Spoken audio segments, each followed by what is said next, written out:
We are leaving our time now. There are places where time moves more slowly than here. We honor all four directions: east, west, north, south. And we also honor the fifth direction, the vertical one, which is in us here, today. The Medicine Path podcast is an ongoing exploration into the intersections of spirituality, depth psychology, and psychedelics.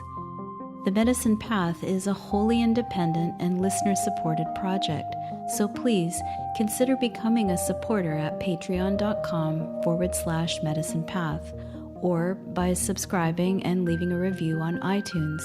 You can find out more information at medicinepathpodcast.com. Now, here's your host, Brian James.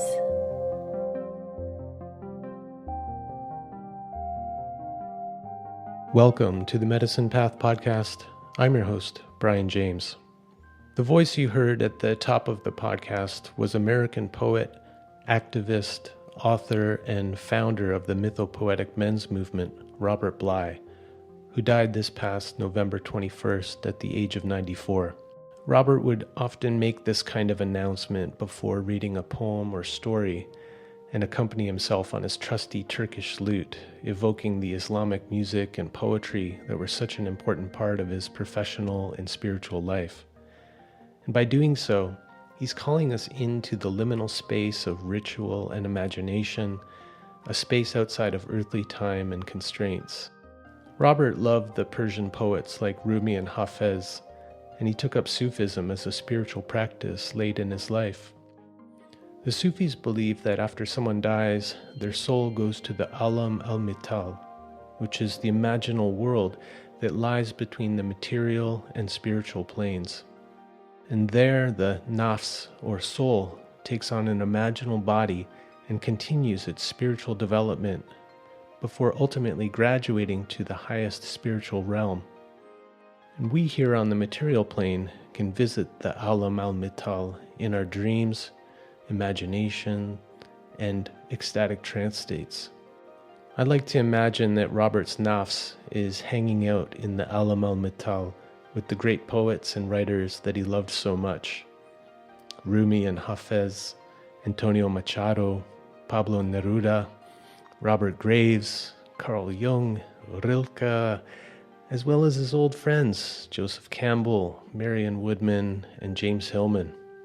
Since Robert's passing a couple weeks ago, the outpourings of grief and praise from people all over the world who loved and admired him have been flooding the internet. And I hope that if we continue to sing his praises loud and clear, that they'll reach him wherever he is now. Personally, I felt it was important to pay tribute to this man who's been a kind of mentor from afar to me for more than 25 years, almost half my life.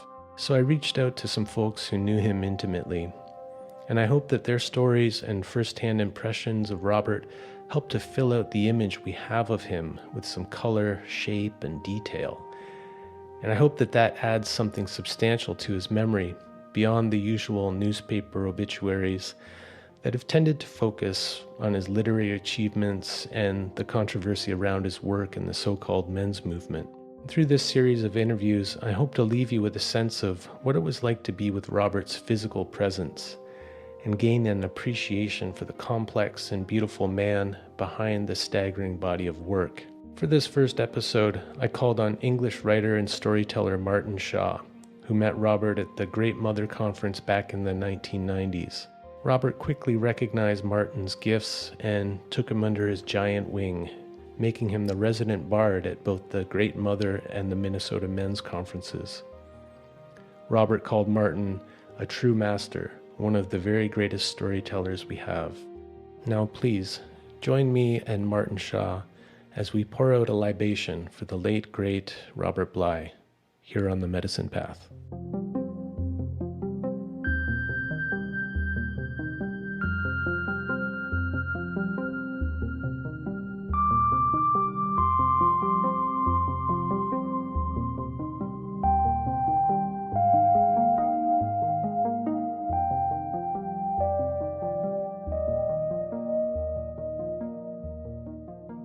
I'm here with Martin Shaw. And Martin, I wanted to speak with you on this occasion because, well, I've been thinking a lot about Robert Bly these days. He passed on a couple weeks ago, I guess. And, I was just revisiting his work and really feeling the love that I have for this guy who I never met, and someone who's been a kind of constant voice in my life over the past 25 years or something. And I just really felt like I wanted to speak with some people who had actually been with him in person, because it's one thing to be affected by someone across space and time through their writings and recordings of them speaking, but it's a altogether different thing to be in the presence of someone. And I wanted to maybe get a sense of that from you today. And hopefully the people who are mourning his loss will get a little nourishment from that. Yeah, so thanks for making the time to do this. No problem, Brian. Thank you for having me. I think anybody that is aware of Bly and is also connected to social media would have seen a sort of a veritable assault of recollections over the last fortnight, and you suddenly realize just how many people knew him personally or were influenced by him. There's a Rilke translation of his. He says, "I live my life in widening orbits that move out over the things," something like that. And that was Robert.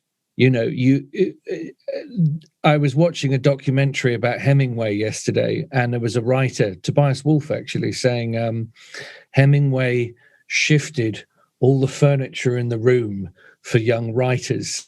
And even if you denied Hemingway's influence, you were still sitting on his fucking sofa, or you sit on the edge of the chair, but it was still connected to the room he'd moved about.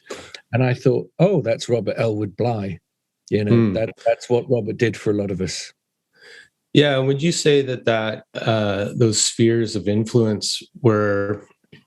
I mean, it's for anyone who's interested in kind of men's work or fairy tales.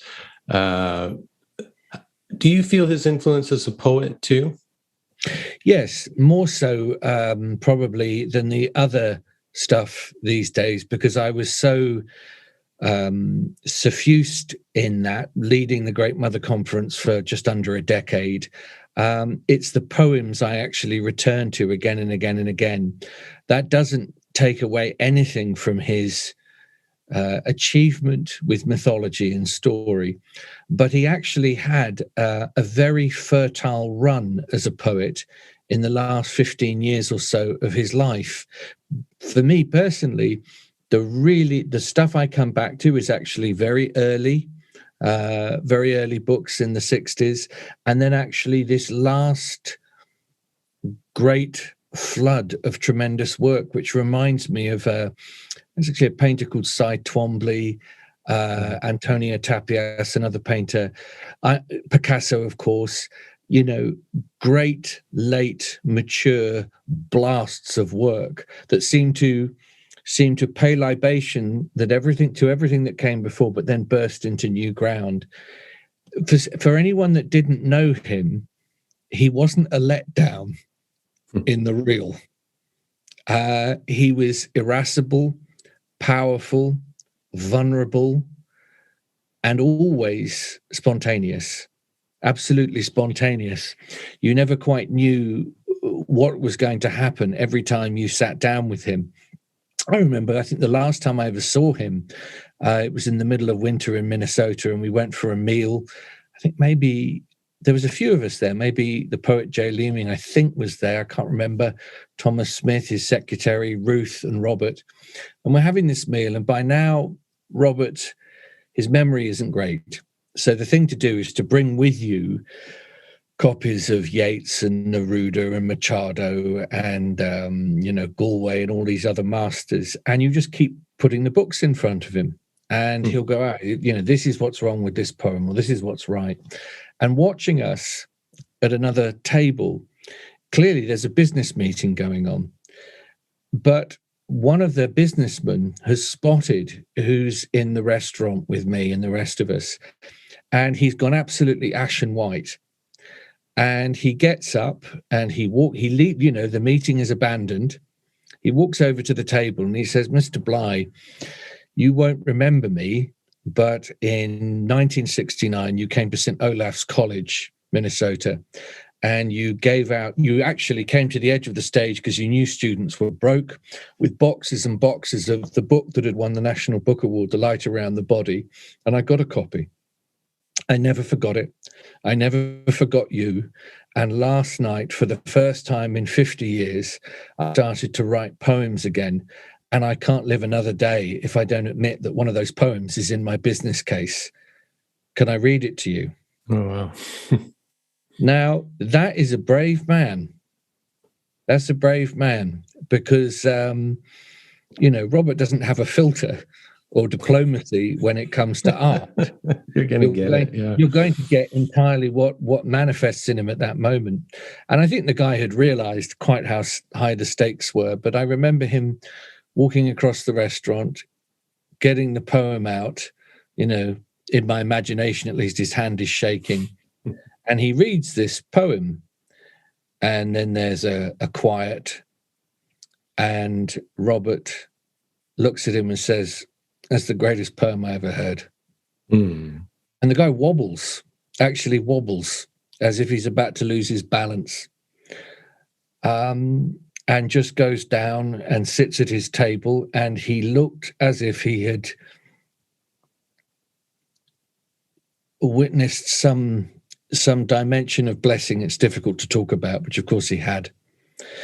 And then as we were leaving the restaurant, somehow Robert and I, and he was in his 80s, we got into a kind of friendly wrestle that involved us rolling into a snowdrift. But of course, a Minnesotan snowdrift only has a bit of snow. Most of it's ice because it's been there for months. And so in the mosh of it, I remember cutting my own head open a little bit, and Robert splattered a bit of the blood on him, which horrified everybody. And he had his big Russian hat off. And then he and Ruth went away, and I never saw him again. But that night, I was giving a talk, probably, I suppose, for about 100 folks in Minneapolis. And by now, I had a huge black eye and a great vivid cut across my forehead, and the skin had gone yellow. And no one had seen Robert for a few years in public, but I was able to sit down, and there was a sort of, not quite an audible gasp, but people could see that I was injured. And I was able to say, "I had lunch with Robert Bly today." And there was a great roar of laughter because everybody knew that was the kind of thing that could happen. And that is one tiny tale of hundreds and hundreds and hundreds that many, many, many people have. I'm just one of countless people that had those kind of stories. When you were close to him, the afternoon could take a twist you never expected. You often talked about that when we're reconnected to the wild man inside of us, it brings a lot of that spontaneity to our living. So, I mean, it sounds like he was just full of that.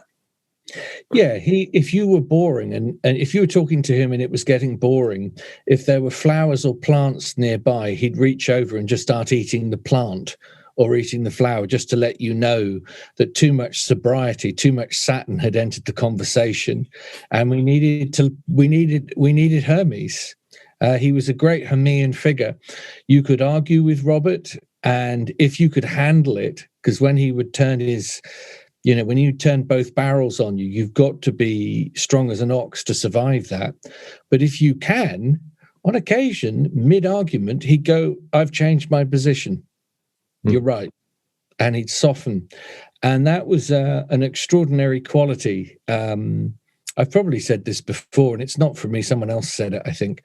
They said, Robert, there's different ways of healing. And Robert had, like the image I just gave you in the restaurant of the healing that comes from a blessing. But Bly also had a brand, like you'd brand a cattle in the other hand. And if there was villainy or hypocrisy or something wasn't being said that needed to be said, he'd say it. Now, in the tradition that I come from, that's actually called being close to the Holy Spirit. That's in the Celtic tradition. You see, the Holy Spirit is not a dove; it's a wild goose. And when the Holy Spirit arrives, the chairs fly over, the wind, all the windows are open, and everybody feels rattled and changed. It's not entirely comfortable. And Robert had that going on in him. He could lean into that. He would always lean into danger. Yeah, wow. That story too, it shows another side of him that we don't get through the recordings and writings, but the physicality of the man, that he would be someone who would tussle with you in a snowbank at 80 years old or whatever. Yeah, I mean, Robert, you got to remember, he's very tall. So he, tall, strong, vigorous, farmer's son, son of Jacob and Alice Bly. His real name should be Blya, but when they got to America, they had to take the A away, so they became Bly, but there's still a Blya in Norway.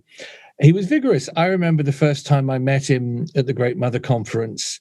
There was a sweat lodge being run in the afternoon, and Robert was well into I'd say he's well into his 70s at that point.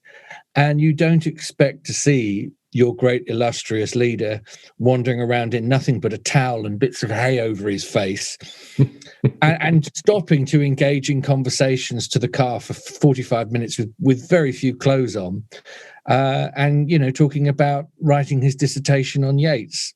But that was what was going on with him, and it was why he was so thrilling. He was never boring. It was extraordinary, and I don't think he was. There are different seasons in Robert's life, different interests. By the time I was involved with him, one of his primary interests was actually in Sufism.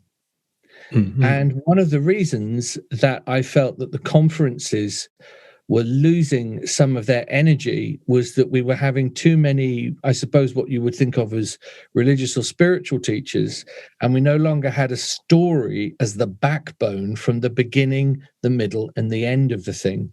Once the story's in the room day after day, and you've got to give libation to Gioia Timpanelli and Robert Bly and Marion Woodman and others for doing that, that does something to the human soul that no amount of theology can get close to.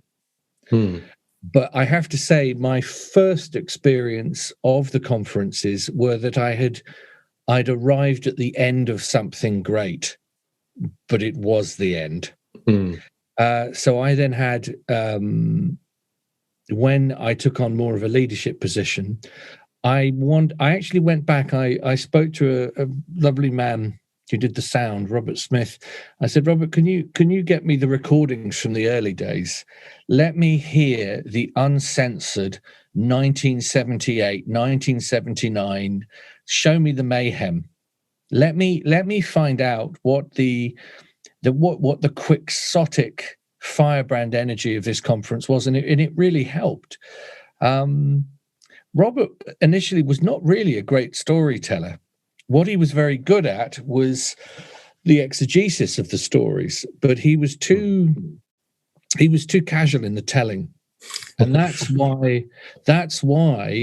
Again, I'm mentioning this extraordinary woman, Gioia Timpanelli, who's they call her the Dean of American Storytelling. Gioia came along and she understood every gradient of a story you could imagine, but she also understood the efficacy of performance, of actually telling them. And if you told the story in a hurry, if you were too quick to get to exegesis, you dishonored it. And so you see him between the mid-70s and the mid-80s, getting better and better and better as a storyteller, and settling into a the role of the elder, not losing his zaniness, not losing his curiosity. But by the time Iron John hits, I mean, this is the thing, because he lived for so long. Robert's already well into his 60s. He's already a senior citizen by the time that whole revolution begins. But by then, he'd been a Jungian for 15 to 20 years. He'd won, as I said, won the National Book Award. He'd been in the Navy when he was 17. He'd translated. I mean, if you just start to look at the list of his translations, it's absolutely mind-boggling. Cesar Viejo, Juan Ramon Jimenez, Thomas Transtromer, Lorca, Machado, Rumi. It just goes on and on and on. And his book, it's a lovely book of the translations. It's called Stealing Sugar from the Castle. And I remember him saying, he said, that's all how I always feel when I'm translating some genius's work. I'm stealing sugar from the castle. Yeah, that's amazing. And I mean, when Iron John, the book came out, he said he'd already been working on that story for 10 years. Yeah, he had. Iron John comes out in October 1990, but I think it was in maybe very late 79, but probably 1980 that I think he does his first men's retreat in I think it was in New Mexico. Now, the interesting thing is the Great Mother Conference roars into life in the mid-70s, and Bly is absolutely a student of Marie-Louise von France.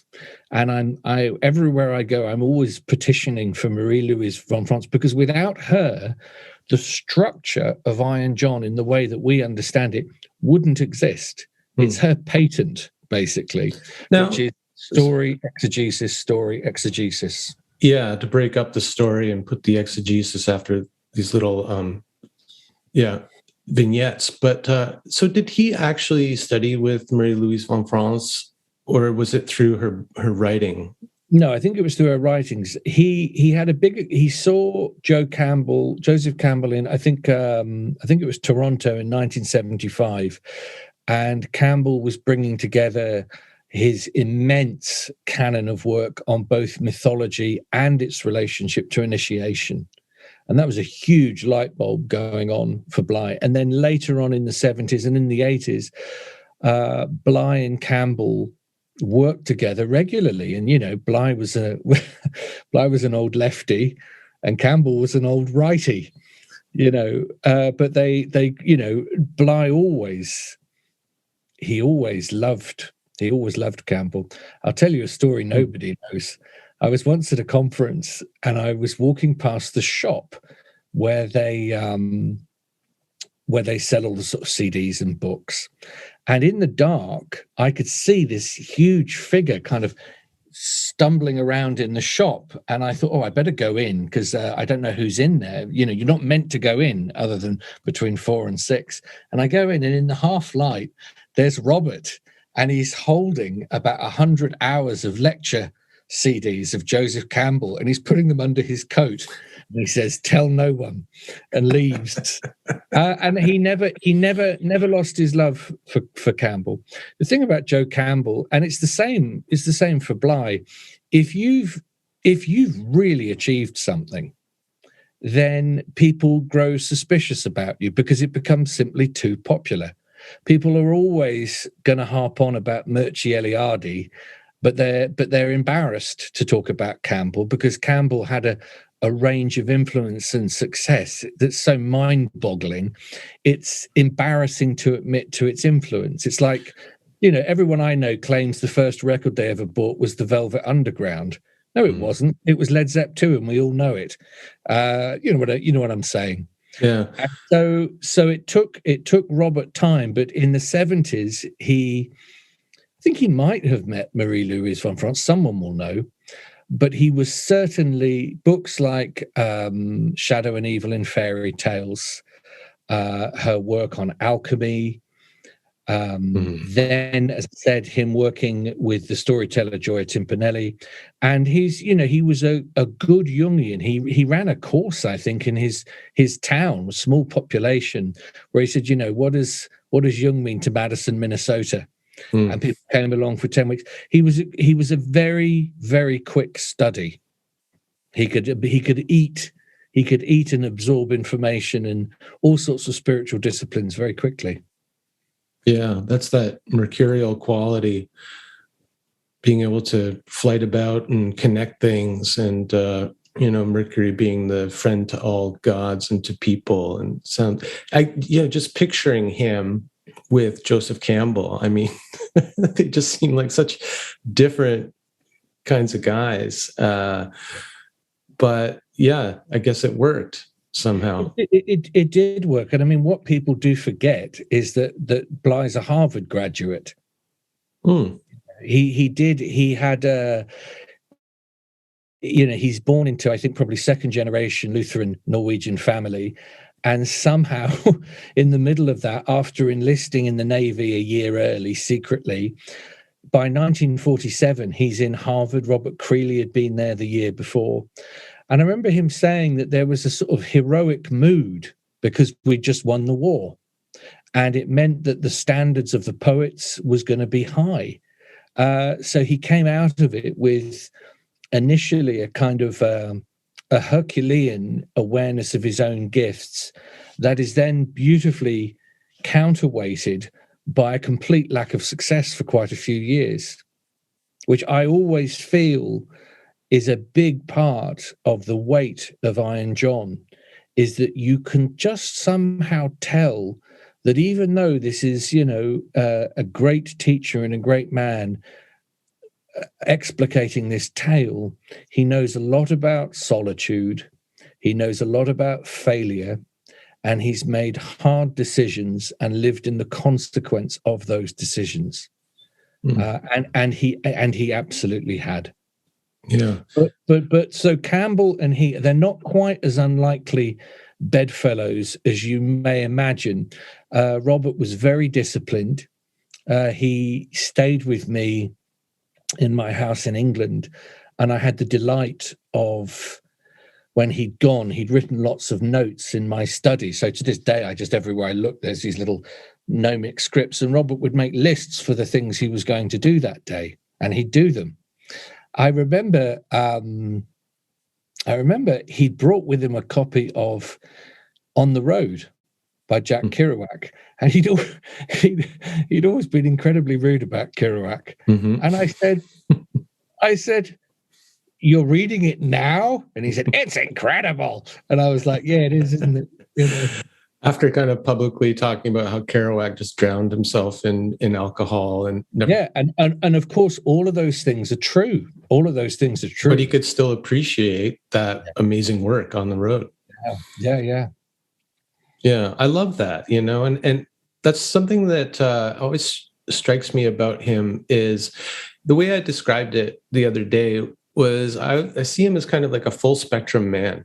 Like, he could move in so many directions. And when you hear him giving a reading on stage, he goes from hilarity to solemnity in a split second. And it seems absolutely spontaneous and authentic.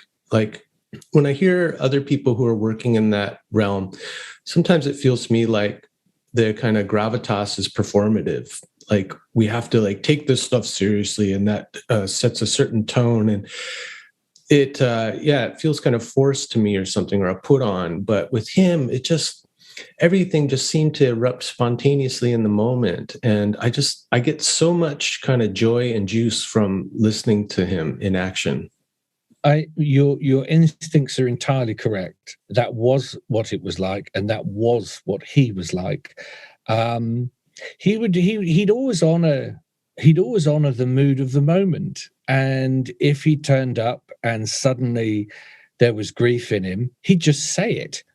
He'd just say it, and he'd reach into his bag, which he was continually losing, full of books of poems and new things he was working on, and he'd just read Rilke, and he'd read Machado if he needed that heaviness.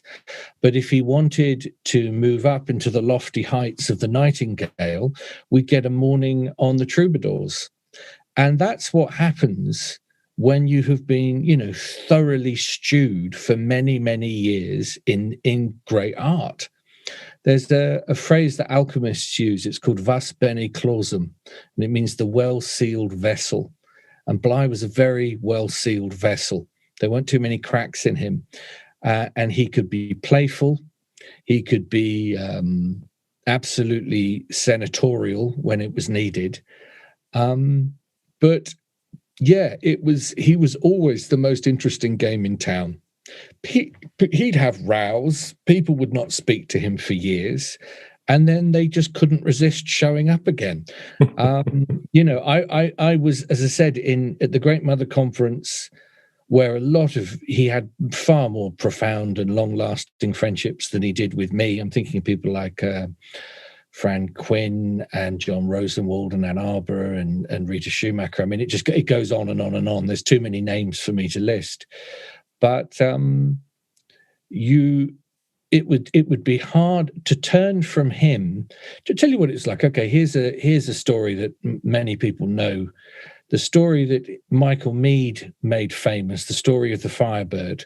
So the hunter goes into a forest and he's on his horse and comes across the feather of a firebird as long as a swan's wing, as wide as an eagle's, and the horse says, don't pick the feather up. Nothing good can come of this. You're going to know misery if you pick it up. And he tries to walk away from it. And to have walked away from Bly after you'd really encountered him would be like walking away from that feather. Your life would have less joy in it. Your life would have less trouble in it. Your life would have less complexity. It would be a simpler life without Robert. He wasn't a simple personality, and we loved him for that. Mm. Mm. Yeah, and you're talking earlier about how he went through a whole period of isolation or feeling isolated with his art and his poetry and maybe not appreciated. And I guess that's one of the things that gives him the ability to bring grief to men, to reawaken the ability to grieve in men in that period of the mid-'80s through to the 90s. That was just seemed like no one else was talking about that men really needed to grieve. Yeah, and isn't it interesting? I mean, I don't mean to be flippant, but grief is the new sexy now. Yeah, you hear it habitually. You hear it so often that it's lost its roughage, it's lost its protein. I actually feel slightly irritated when someone is kind of putting their hand on me and saying, Martin, just be better for all of us if you just let it out. It's like, listen, I'm fully aware of the great gamut of emotion, and that Robert always described himself like Hillman as a recovering puer, the puer eternus. And of course, the person that is clinging onto the ankle of the puer is the senex, it's the old man.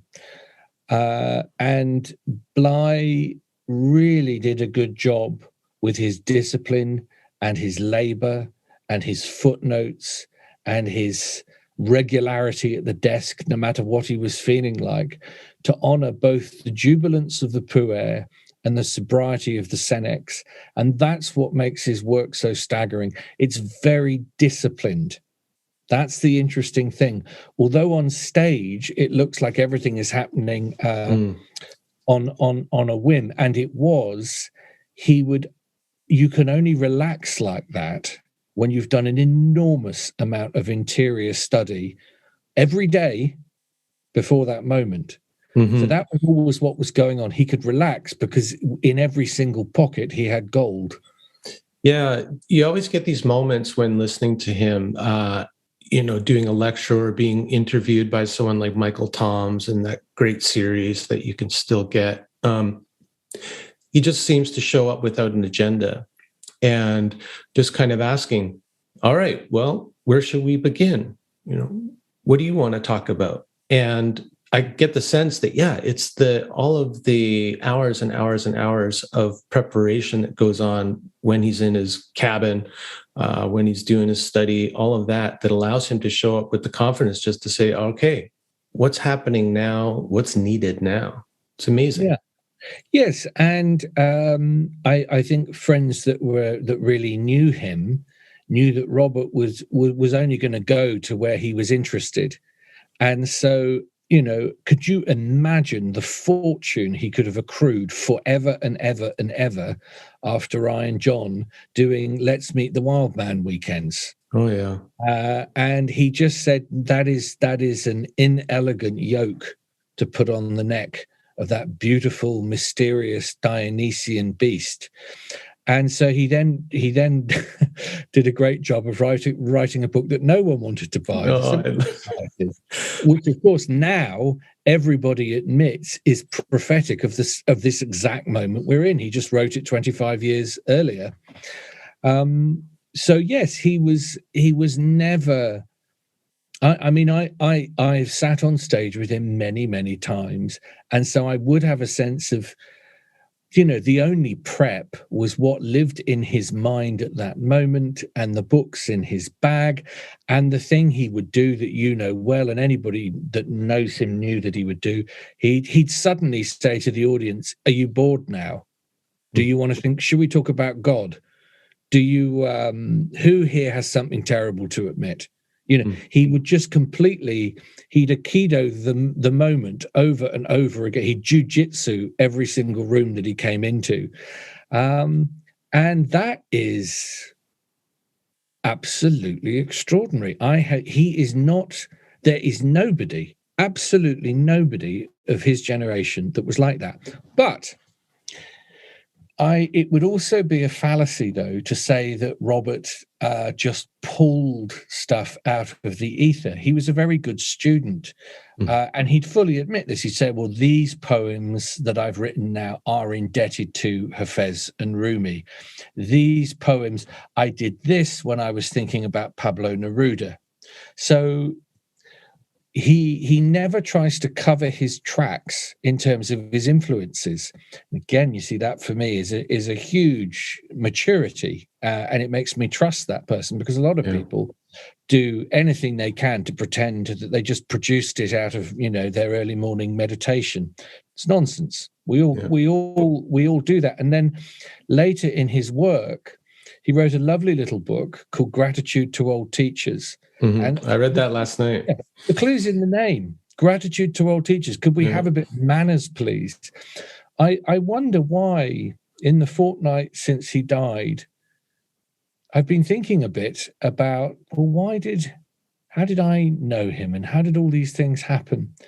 And I think, honestly, part of the reason that I managed to travel with him for just a little bit, someone like John Lee knew him better,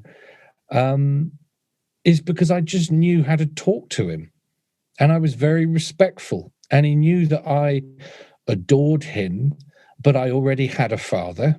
Mm-hmm. I already had a joyful work, and I didn't have my hands in his pockets. There wasn't theft. But I was also very happy to say tonight was possibly the greatest poetry reading I've ever read or ever been in the presence of. So how we talk to our elders, I think, is really important. I think people are too flippant and disrespectful, and you were going to get short shrift if you treated Robert like that. It wasn't going to work. He told me a story about being in New York and going round to see the poet William Carlos Williams. And as he was heading to the door, Williams's wife came out and she said, "I want you to know you were the first young poet to visit my husband in 20 years. Now, as Robert told me that, he wept and he leaned into me, and I'd only met him once before. So this was a very intense experience. But that is the whole process that he was about. He could be fearfully critical. He could be famous for his harangues. But the excitement was that Bly said, you are part of a great tradition. Pick a teacher, study Caravaggio, study Nina Simone, study Mirabai, believe in the great sound. Your life is brief. Get on with it. And we have all of us, been energized by that. You know, Martin Prechtel was in a tent outside Santa Fe before Robert turned up. And he recognized the genius of Martin. And Robert was very lucky for that to happen to him, as he would always say. You know, it was an extraordinary meeting. And, you know, Malidoma Sommet, all of that stuff. Mm-hmm. Yeah. Do you feel like that's part of what he gave you, is that initiation into kind of a soul lineage of other poets and artists and romantics and whatever? No, here's the honest truth. No, he didn't actually. I'm not raised initially within the Bly slipstream because I'm British. So there's a different interior structure to me. There's different influences, primarily Ted Hughes, Robert Graves, and others. So actually, I had never ever been around a community of people that had this kind of leadership at its center. But no, I was already well on my way. I'd been a wilderness rites of passage guide for 10 or 15 years. So I'd lived in a tent for 4 years, which is why which is kind of the beginning of our relationship anyway, because that intrigued him. So no, and honestly, I found trying to slip in an initiatory experience during a conference that people have paid money for a ludicrous idea and theatrical and nonsensical. As my friend Miguel Rivera would say, he said, we spend 5 days talking and 5 minutes praying, and it needs to be the other way round. Right. And that was part of what the sensibility that someone like Martin brought, which was like, you're beginning to bring in people that are not Jungians. They didn't learn this on a therapist's couch. They learnt it in Guatemala, or they learnt it in Burkina Faso, or they learnt it like I did up on Idris in Snowdonia for 4 days and nights. So that the initiation side of things, it's not that I took it with a pinch of salt, but I'd already been around very significant medicine men. Yeah. And so this wasn't that. I already felt rooted, but I just felt the giddiness of Robert and his work. Interestingly, there were a lot of young poets around him, but they weren't really storytellers. And I remember at the time thinking, oh, we're missing a trick here, because actually, fabulous though the poems are, there's nothing in the whole wide world like a story.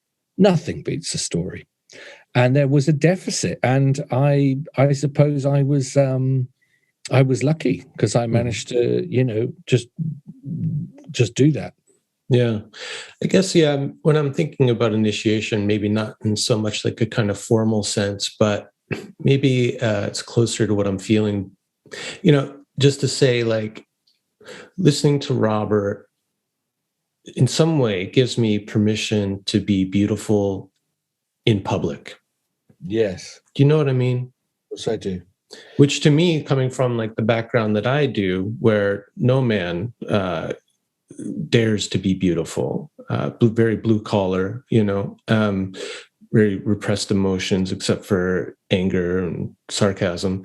That to me feels like a kind of a blessing or initiation, to be shown that, and to be shown that, and to have that resonate with something in me that wants to emerge and be shown. Yeah. You know what I mean? Yeah, I do. Permission giving. I mean, the word as you're describing it, I think of is to be tempered. And to be tempered, I don't see as initiatory. I see it as taking place over a longer time frame. Initiation usually involves like a short, sharp shock, Whereas the tempering, the gradual calling out, the raising up, that is wonderfully something that all of us can still access at this point in our lives. There are certain initiations that are meant to take place in adolescence and midlife that may or may not have happened and can pass us by, and there's no way we can get back there. But that tempering of the soul, that permission to be audacious, to set out on the great adventure, we can do that. And yeah, he was the most tremendous permission giver for countless thousands of us. It was extraordinary. Mm-hmm. Yeah, just by being himself, not trying to do it, not to trying to draw things out of people, but just by showing himself in his fullness. It's true, but that's a process that took time in him. He wasn't like that in 1951. Sure. He was terribly nervous and thin and severe and unsmiling and serious. Really? Oh yeah, absolutely. It took the 60s. It took various things to drop for all of that to go. But if you'd known, I think we've lost him now, but his real old Harvard buddy, Don Hall, who called him Bob, I don't know him. Said no. This is an utterly different figure to the serape, Dionysian ecstatic of 1969. But there was no going back after that. Once the doors had flown off, the doors had flown off.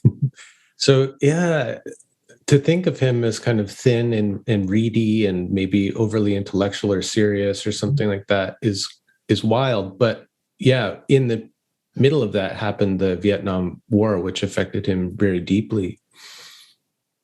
Yeah, of course. And we've got, the Tooth Mother poem, which is so famous of that time. Other than Ginsberg's Howl, it's one of those really big poems. A huge influence on Robert in the early days is Chinese poetry. Old Chinese poetry, and specifically a book that came out called The White Pony, which is an anthology. It's a phenomenal anthology of these old Chinese poets. And his first book is called Silence in the Snowy Fields. Where is it? Here it is. And that really, at times, quite consciously takes the aesthetic of a Chinese landscape poem and plonks it in a rather unlikely landscape, which is, Minnesota. Mm-hmm. But it's quiet, it's private, there's snow, but there's all sorts of motifs. There's always motifs if you read carefully, you always see what Robert's excited about at the time. But these are very quiet poems. Mm-hmm. He emerges in a very quiet, mature mode that then it's the second book, The Light Around the Body, that wins the National Book Award. I mean, imagine this for Chutzpah. The guy is trying to raise 10,000 children with his wife, Carol, out on the plains. He wins $1,000. They give him $1,000 in the 60s, and he gives it away.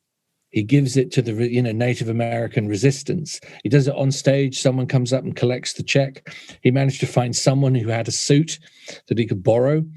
That shows you the kind of figure that you're dealing with. You can't buy him. You can't buy. Could you imagine going back to your family and saying, "I've just given $1,000 away"? Yeah, with 6 kids at home. And, yeah. Everybody's starving, and you're you're driving a car from the end of the Second World War. But that kind of thing rubs off. You just don't forget it. You just simply don't forget it. Mm.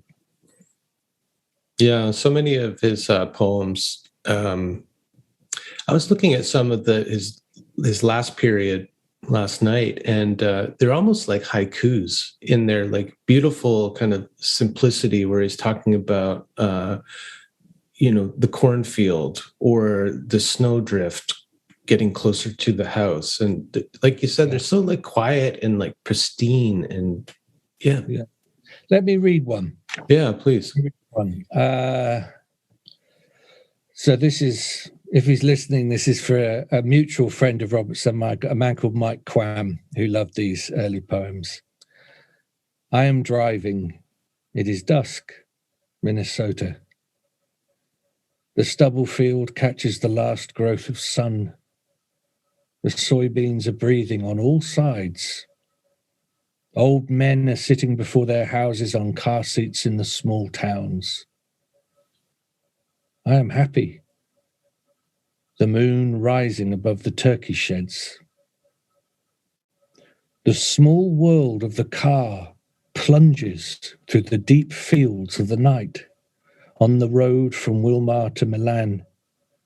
This solitude covered with iron moves through the fields of night, penetrated by the noise of crickets. Nearly to Milan, suddenly a small bridge and water kneeling in the moonlight. In small towns, the houses are built right on the ground.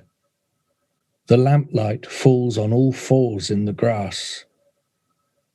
When I reach the river, the full moon covers it. A few people are talking low in a boat. It's just that beautiful, deep interiority, that hermeticness. I want to tell you a magical story, though, that helps someone else because of Bly pointing me to that book, The White Pony. I got a copy. Actually, my friend Andreas Corneville got me a copy. But years later, I was approached by the dissident Chinese artist Ai Weiwei to write his catalogue because he was interested in Chinese mythology and he wanted me to look at the work and write about it. So I fly over to Berlin to meet him. This is only a few years ago. And as I am leaving the house, I see the White Pony in my library, and I just grab it. And I meet him and we get to talking, and he talks about how his father was a young, brilliant Chinese poet who was put in a labor camp by the Chinese for being too Western influenced by, knowing who Yeats was enough to get you in an internment camp. Mm. And Ai Weiwei told me about standing there watching the Chinese guards throwing the Odyssey into a bonfire. And can you imagine? But here's the thing, as he's talking to me, Ai Weiwei is sorrowing. He says, can you believe I have to tell you, I have to convince you my father was a great poet. He was never published. He was never seen anywhere in the West. No one knows who he is. And I carry the grief of that my whole life. And I don't know what prompted me to do this, but I reached into my bag and I said, do you know this book, The White Pony? And he said, no, I've never heard of it. And I was about to read him, one of the old great Chinese poets, or I hoped he would read me. And I suddenly saw a section at the end called New Poets. And I felt all the hairs starting to go up on the back of my neck. I'm getting it now, yeah. And I opened the book and he said, Daddy. Oh. And there it was, all the praise that he thought his father had never received. It's in the book. They said, this man is a brilliant poet. He's influential. He's magical. He's fantastic. He's a link between the West and the East.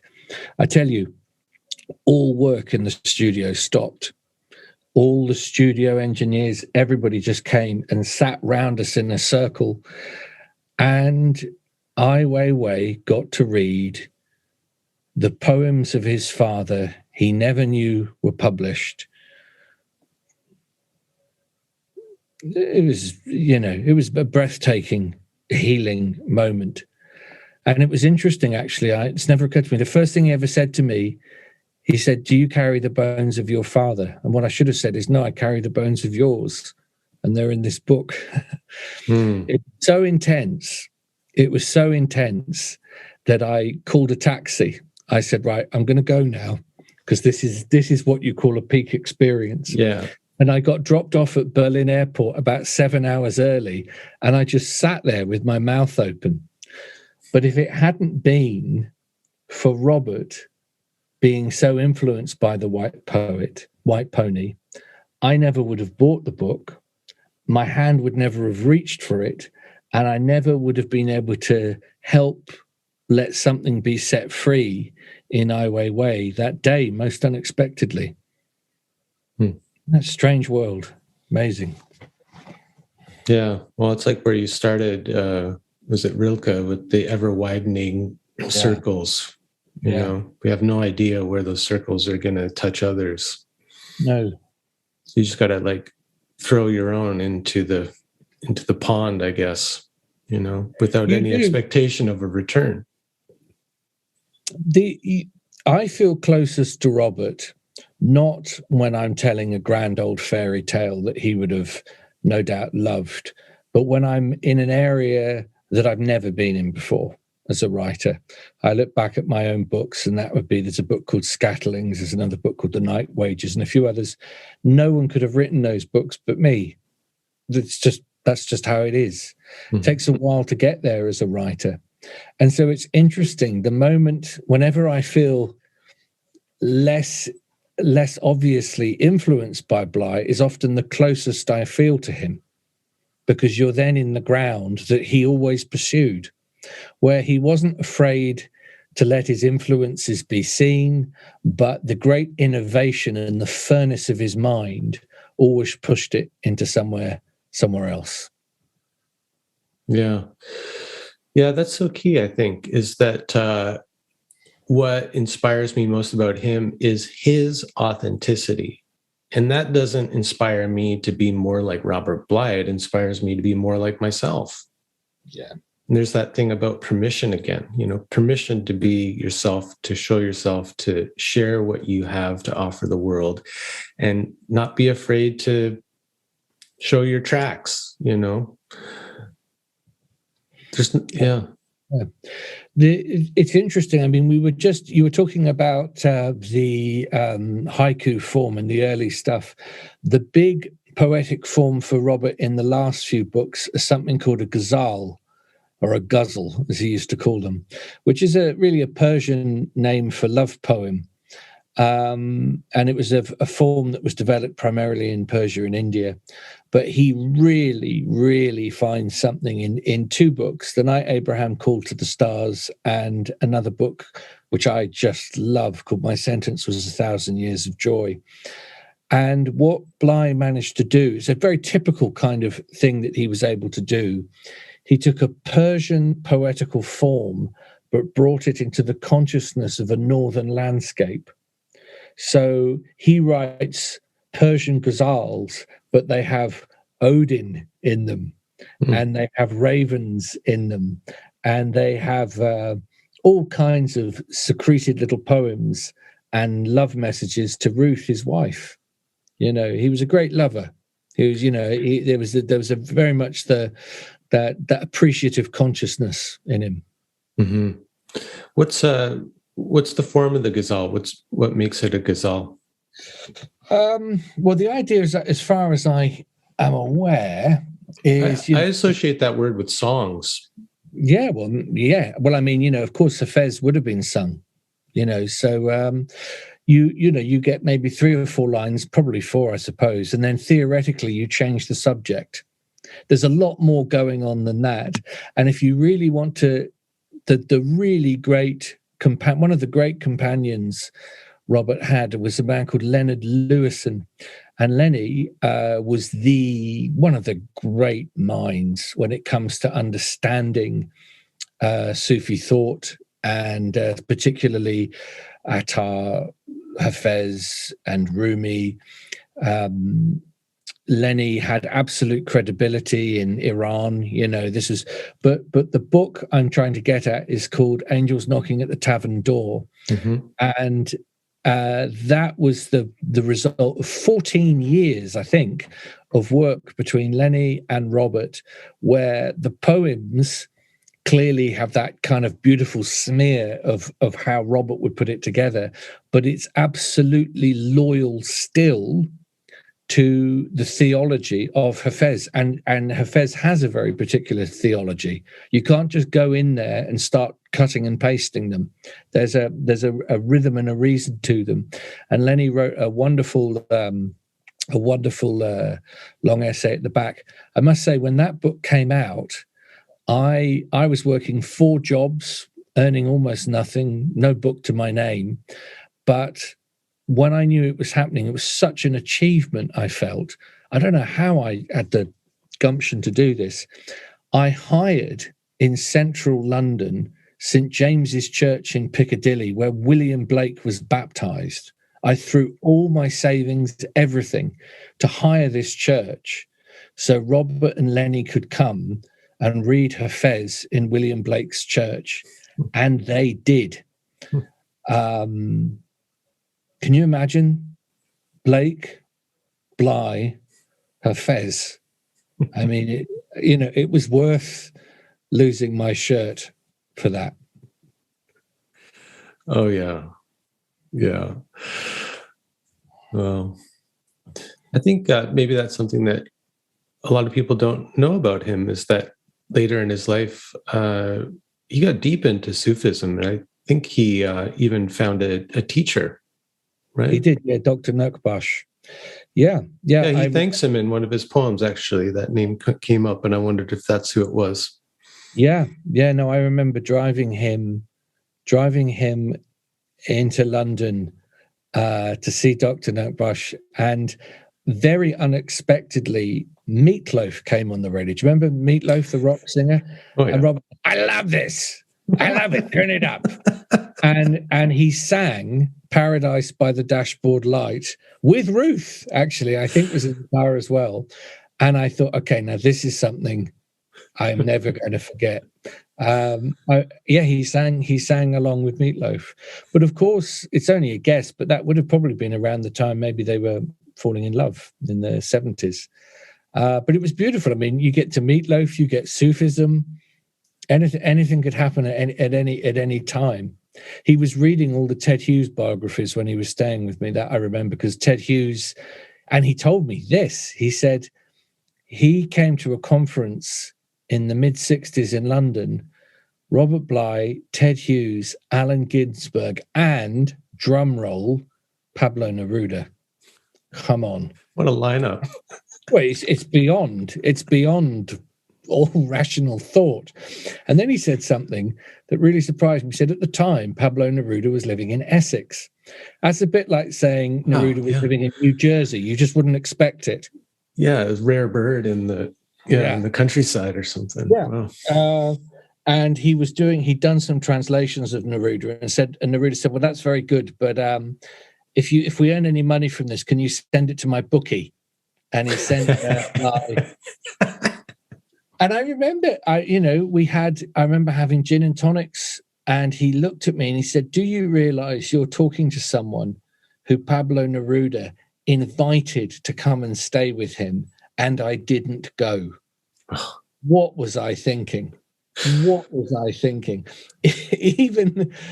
in his grand age, we all blow a few. Yeah. It's funny you say that. I was going to ask you what he liked to drink.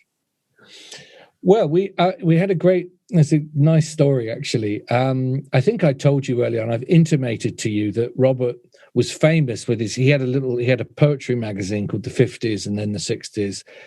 And he was famous for blistering critiques on poets. Mm-hmm. Now, he'd been very supportive of me, but I just knew that as I got to know him better, I said, look, you've been really kind about my first book of life. Tell me what you really think. Yeah. Would you have an afternoon with it and come at it? I'm a big boy. Come at it, as if you were briefly my enemy. And sure enough, he did. And it was devastating. But and everyone was there was a lot of friends around, friends of his, actually. We were all, it was kind of quiet afterwards. But I was, were you just flattened out or what? No, you can't. Okay. I'm not a flattened. That doesn't happen. All right. But everyone around you is kind of waiting, what's the reaction going to be? No, I'm what is known in the world. Do you know what a pugilist is? Oh, yeah.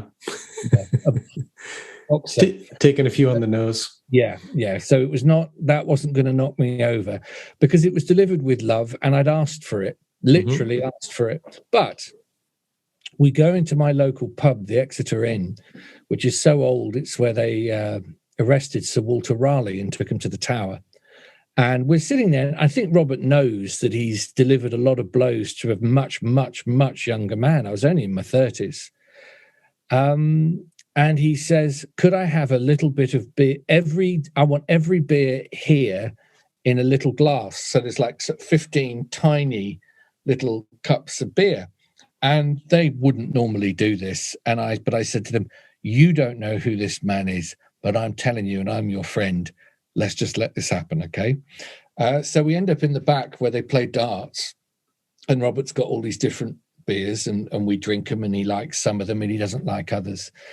And then I'm walking home with him, and there's a bunch of local kids outside a shop where you can buy food late at night, like a kind of 7-Eleven. Where you go after the pub. Yeah. And they're rattling on the windows and their bikes.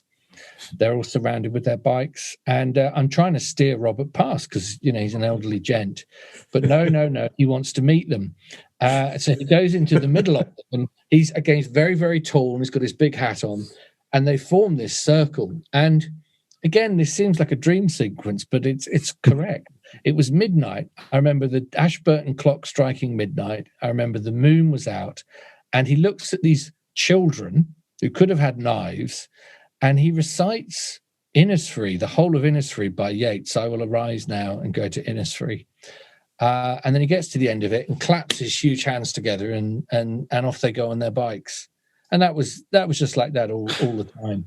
I mean, it's a harvest of stories. But as I said, someone I want to give a shout out to is the extraordinarily gifted teacher, John Lee, because I was at the last few men's conferences when Robert was still active, and John had come back, I think probably after an absence of a few years.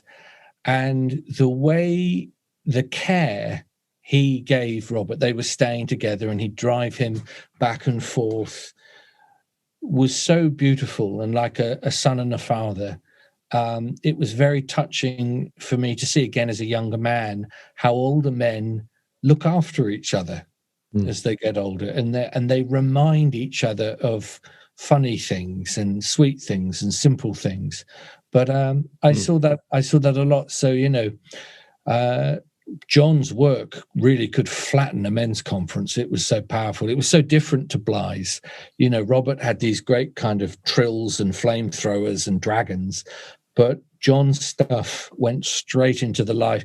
John's stuff went straight into the argument you daren't admit you had with your wife 4 hours before you got there. So it's a good combination, man. Really good. I was just lucky. Bly wasn't afraid of the word mythopoetic, you see. He just wasn't afraid of it, and we've become afraid of it. And it's like, this is insane. These are the things this is Dead Poet Society. This is the stuff that makes us want to go out and live, to earn your name. That's what Bly did for me. I felt I'd been given an incredible opportunity. We all did. Everybody felt like this. Now you've got to go out and earn what it means to be in the orbit of greatness, because he was great. What does that mean for you? Again, no interest. He would have no interest in ventriloquism.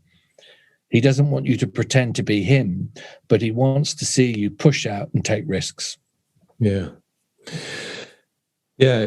That word mythopoetic, it's become another one of those things like grief, where it's handled a lot of times like this little fragile crystalline thing, and it's invoked with such kind of reverence.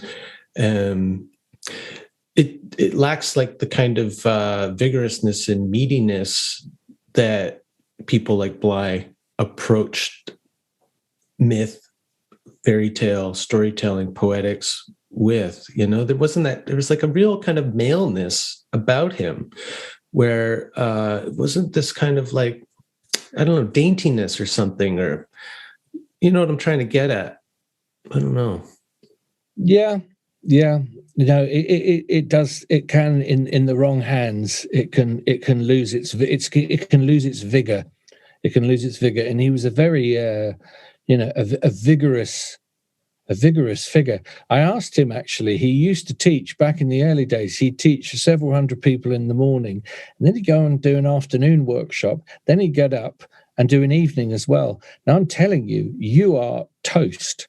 You're toast after you've done that. He drew a circle on my back once, like a you know, like an arrow and a, what do you call it? Target. Bullseye. Yeah, bullseye. Bullseye. He said, you will attract all the love and all the wrath that you can imagine as soon as you step into the leadership and the life that you're going to have. And he was right. And I do live in the orbit of all of that. But can you imagine, you know, quite what he'd had to go through? You know, luckily he had a kind of, he did have introversion in him, but he also gained energy from, you know, half a dozen conversations before he got on stage and half a dozen conversations when he got off stage. I don't work like that.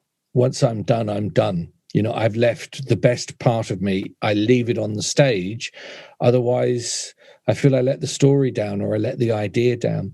But Robert always, you could see, and that's one of the reasons he was so attractive to people. It was possible to have a 15-minute conversation with him after he'd already taken us to heaven 3 times over during the evening. Yeah, well, that to me, I mean, I just think about what you said about the well-sealed vessel. You know, some people are just full of life energy, and he had a big vessel and was able to contain it, apparently. You know, and there's something about his ending that seems somewhat poetic to me, and I haven't quite been able to put my finger on it. But if people who are listening don't know, for about the past 14 years of his life, from about 80 to 94, when he died, he had a declining dementia. And we didn't hear from him for the past, 15 years or so. And there's something about, him putting out so much energy into the world and all of his travel and his work, going into his last stage of life, going on this spiritual journey into Sufism, and then this inward journey of dementia just seems so kind of perfect. And I don't know if that seems like insensitive to say that is a kind of seemingly perfect ending from where I stand, but just something about it seems quite right. Yeah, I can't comment really, because I can imagine the weight it would have put on the people around him, especially Ruth. So yeah. on a human scale, it seems really rather tough to me. But certainly he moved into a dreaming of a kind. But I, like many of us, I wrote him a few letters afterwards, never expecting to get anything back, and didn't. Make no mistake, there's an enormous old growth tree has come down. It really, really has. And in the old bardic tradition, although various other people are saying this is a time to celebrate, not to grieve, well, that's fine, especially people that had the joy of Robert in person for 50 years. Well, you can celebrate, but I grieve actually for the people that didn't get along with him or anything at all, because that is a quality of experience that really was life-changing. I mean, you just hear it over and over and over and over and over and over and over again. He changed people's lives, sometimes by frustrating them to the point of madness, but he still moved it along a bit. He always said, love God, you can find him in 20 years. Hate God, you can find him in 2. So there was always a bit of, provocation. Mm. Yeah, he definitely had that the air of crazy wisdom about him. Yeah, the grief I feel around him isn't personal, because he was never there for me. He was always kind of a historical figure. By the time I read Iron John, it had already been out 5 years or something. And then going back and listening to these conversations he had in the mid 80s and into the 90s. But what it brings up for me is the grief of not having been able to sit at the feet of someone like him and listen to stories and listen to the jokes and wrestle with an old man in a snowbank. That's the grief that comes up for me. And there's something in that about like what he talked about with the father hunger. And I think I could extend that to say an elder hunger or something like that. Yeah. And before most of us, you've only just become dimly aware that one has that kind of hunger. And suddenly you've got a grown child and you're expected to manifest something that you never quite had yourself. Now, if Robert was sitting here with us at this moment, he would quite likely say these lines from Rumi: if you haven't been fed, become bread. Yeah. If you haven't been fed, become bread.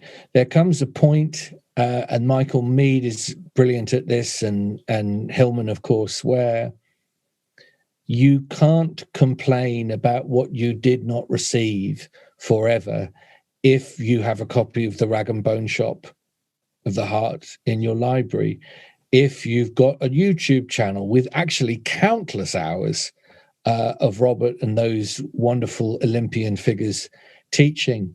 And the thing to do, my counsel to anyone listening to this, is try not to be overwhelmed by the body of wisdom these teachers had, because it can stop you in your tracks. Yeah.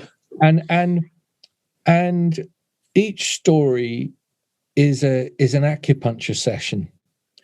And there's a couple of points on your body that are going to wince in the story, and just pay attention to those moments. You doesn't need to make sense. You don't need to understand it from beginning to end, but look for what Hillman called felt experience. People are very snobby about this. They say, well, it's terribly romantic, isn't it? A bit self-help. What in the name of God is wrong with self-help? What in the name of God is wrong with a degree of self-reliance? Myth and stories are the great, the great reservoir of the difficulty of trying to live a human life. So that's what I would say to everybody. Read a small story, listen to Robert, or read, good ways in 2021, the last couple of books I wrote, Courting the Wild Twin and Smoke Hole.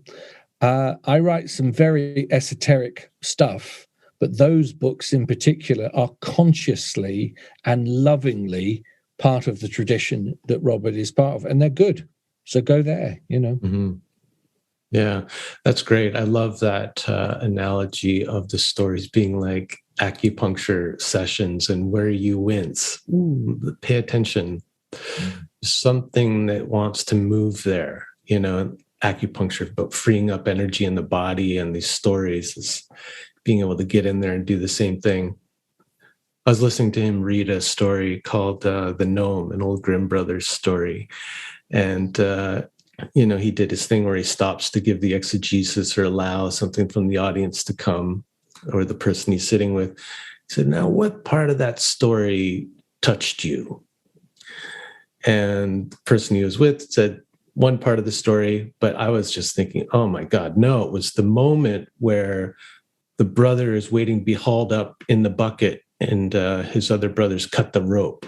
Like he gets that betrayal. And it was like, that really is the part that made me wince. And so I love that. Great advice. And thank you for saying that, to, naming the intimidation that can come when we look at someone like that and go, how do we follow in that person's footsteps?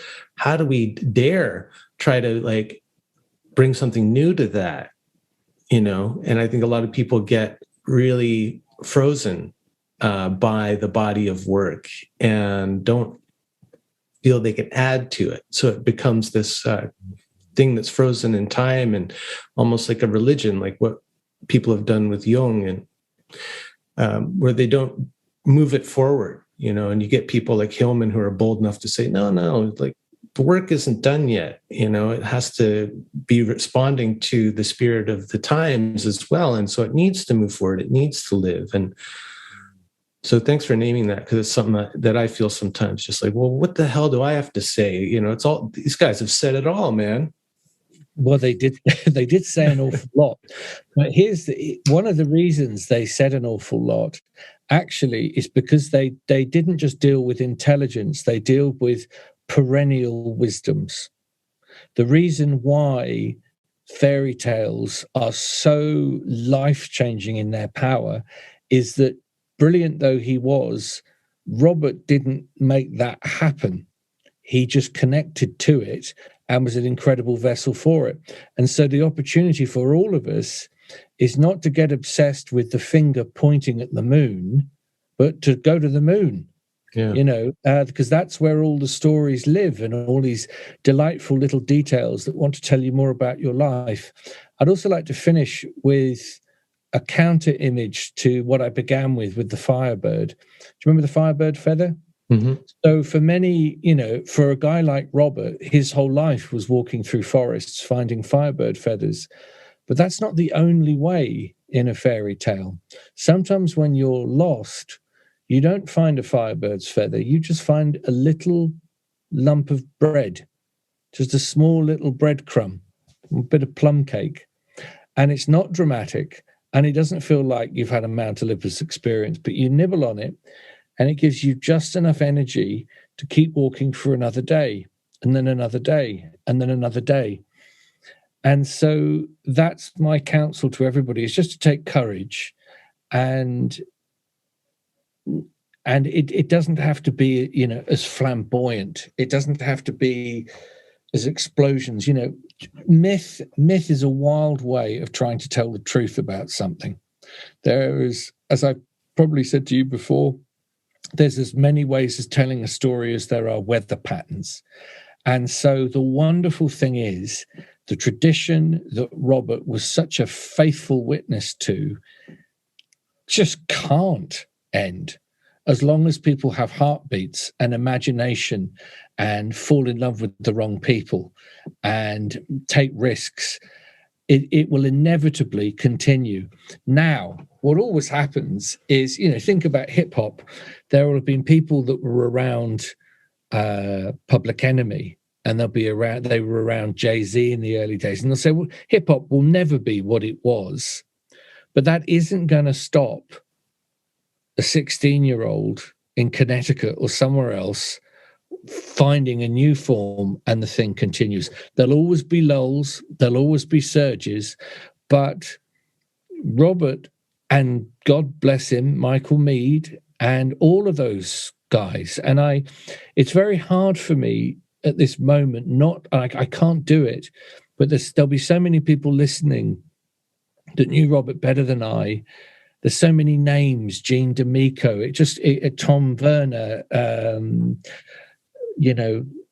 oh God, Erin and Anna Molitor, Jay Leeming, the Frantic Brothers, Danny Deardoff. It just goes on forever, and we all feel the same. We're troubled and elated, but as Robert would once said, never hear a story and think it your duty not to tell it. Never hear a story and think it your duty not to tell it. So he passed something to us, just like in Tatterhood, when the girl is throwing the ball to the wild girl in the woods, or the young man is trying to chuck the key to the wild man in the cage. Mm-hmm. He's thrown something to us, and our legs are going to totter underneath the weight. But that very tottering is part of what makes real human beings. Well, thanks so much, Martin.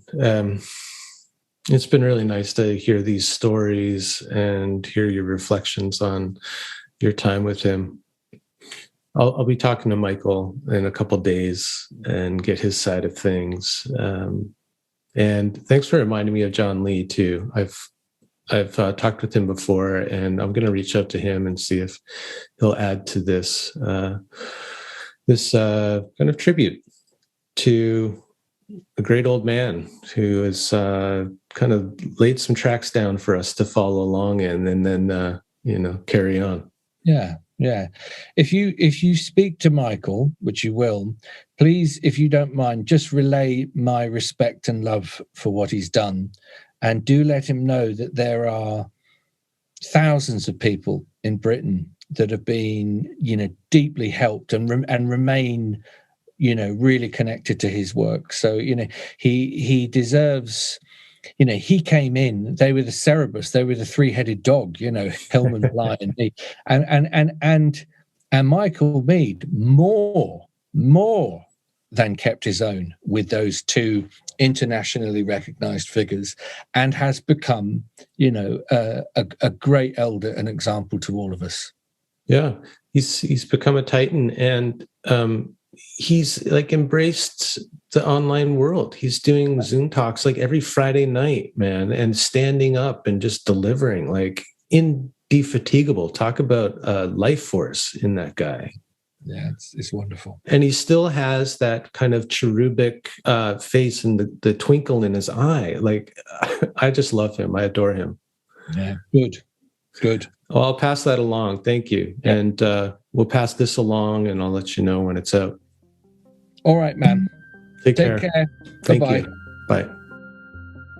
The Medicine Path is produced by Brian James on unceded Coast Salish territory, Vancouver Island, Canada. For more information, visit brianjames.ca. Music by Olive Artisoni, aka Greenhouse. Join the Medicine Path tribe and gain early access to episodes and the full podcast archives at patreon.com/Medicine Path. May the road rise up to meet you. May the wind be always at your back. May the sun shine warm upon your face. May the rain fall soft upon your fields. Until the next time we meet on the Medicine Path.